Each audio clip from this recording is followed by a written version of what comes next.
دیکھیں نا انتشار تو ادھر ہی ہے. اور آپ دونوں کے سپورٹرز کی بات کرتی ہیں نا, یہ اقرار الحسن صاحب کے سپورٹر جو ہیں وہ نیٹ پہ ہی موجود ہیں جی. حق خطیب صاحب کے سپورٹر جو ہیں وہ ان کے پاس موجود ہیں, وہ ان کے ساتھ بیٹھتے ہیں. یہ ڈفرینس سمجھیے گا. اگر اتنے ہی سپورٹر ہوتے اقرار الحسن صاحب کے تو انہیں یہ جو فورس وہ بنا رہے ہیں ختم نبوت فورس, پہلے تو یہ بتائیں پاکستان میں کتنی ختم نبوت فورس بننی ہے؟ پورا پاکستان ختم نبوت فورس ہے. سانس لینا اہم نہیں ہے, ختم نبوت کا پہرا دینا ہے. اب آپ خود سوچیں, ادھر بھی ختم نبوت فورس, ادھر بھی ختم نبوت فورس, دو آپس سے لڑیں گے. سبحان اللہ, میں ان دونوں کے شعور اور عقل کو سلام پیش کرتا ہوں. بھائی پاکستانی ہیں, آپ کیا کرنا چاہتے ہو ایک دوسرے کے ساتھ؟ ٹینک توپیں لے جاؤ, جا کے جناب وہ قلعہ فتح کر لو. آپ بتائیں اقرار الحسن صاحب یا میں جا کے حق خطیب صاحب کو پکڑوں, پکڑائی دیتے ہیں. اگر پولیس کے 2 ڈالے چلے جائیں انہوں نے لینا ہے. بسم اللہ الرحمن الرحیم. السلام علیکم ناظرین, میں ہوں ہیرا ڈار اور آپ دیکھ رہے ہیں پی فار پاکستان. پچھلے دنوں ایک خبر اتنی ہائی لائٹ ہوئی کہ سارا میڈیا اس کے پیچھے لگ گیا. حق خطیب اور اقرار الحسن کے درمیان جو بھی باتیں ہوئیں, جو بھی معاملات ہوئے, آپ میں ہم سب اس سے واقف ہیں. انہی سارے معاملات میں آصف جٹ صاحب بھی آئے اور انہوں نے اپنا ایک الگ ہی بیانیہ رکھا.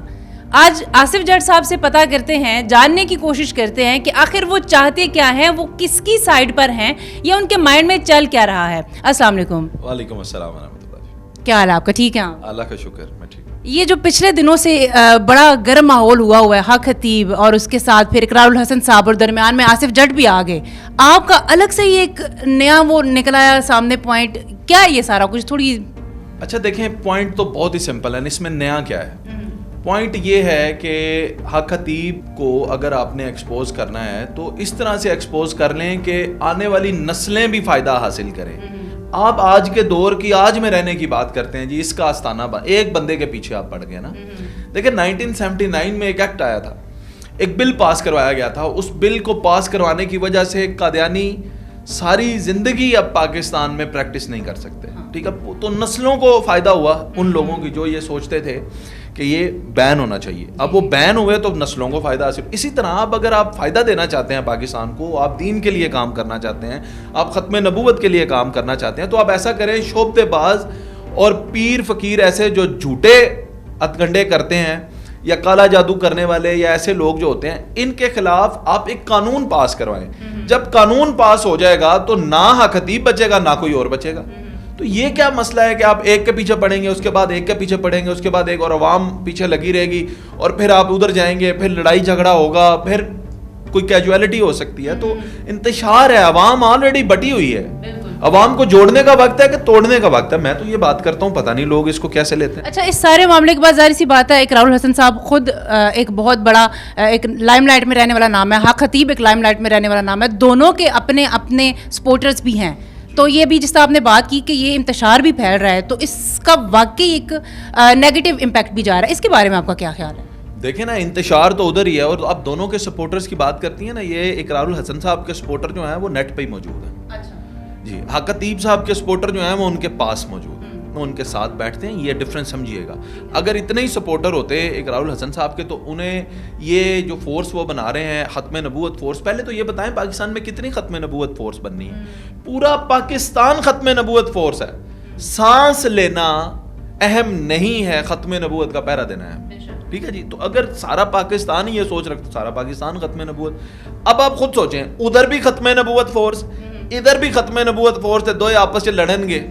سبحان اللہ, میں ان دونوں کے شعور اور عقل کو سلام پیش کرتا ہوں. تو یہ سراسر فرقہ واریت کو جو ہے اس میں بڑھاوا مل رہا ہے, نہیں ہونا چاہیے.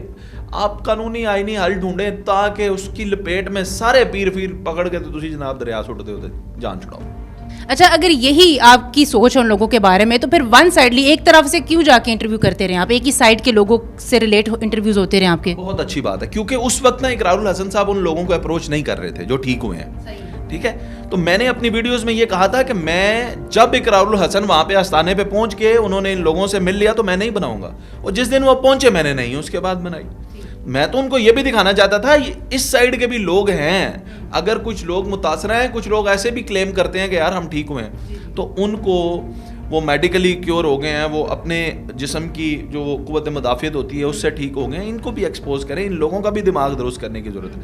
تو یہ اس وقت ایک موقف تھا. اب جب وہ ادھر چلے گئے, وہ لوگوں سے ملے, تو ہم نے اس کے بعد بالکل بھی نہیں بنایا. ہم تو سمپل ایک بیانیے پہ ہیں, بھائی آپ قانونی آئینی راستہ اختیار کر لیں تاکہ نسلوں کو فائدہ ہو. آپ یہ جو فائدہ ہے یہ میرا خیال ہے انا کی جنگ ہے. یہاں پہ حق خطیب صاحب ہیں, یہاں پہ اقرار الحسن ہے. اگر حق خطیب گر جاتے ہیں تو اقرار الحسن صاحب کی شاید انا کو تسکین مل جائے گی, یا اقرار الحسن صاحب اگر گر جاتے ہیں تو حق خطیب صاحب کی انا کو تسکین مل جائے گی. دین کا فائدہ کیسے ہوگا, مجھے بس یہ کوئی بتا دے. دین کا تو فائدہ ہوگا, جب حق خطیب جیسے لوگ ایکسپوز ہو جائیں گے تو ڈیفینیٹلی دین کا فائدہ ہو رہا ہے. تو صرف ایک بندہ ایکسپوز ہوگا نا, آپ صرف ایک ہے, حق خطیب ہے جو آپ سمجھتی ہیں کہ شعبدے بازی میں ملوث ہے, اور پاکستان کے اندر نہیں ہے. یا ان سب کو اقرار الحسن صاحب کی ڈیوٹی ہے ایک ایک بندے کو جا کے پکڑیں گے. تو اس میں تو آپ ایک ہی دفعہ میں ایسا عمل کر سکتے ہیں جس میں سارے کے سارے ہی اس زد میں آ جائیں گے آئینی راستہ اختیار کرنے.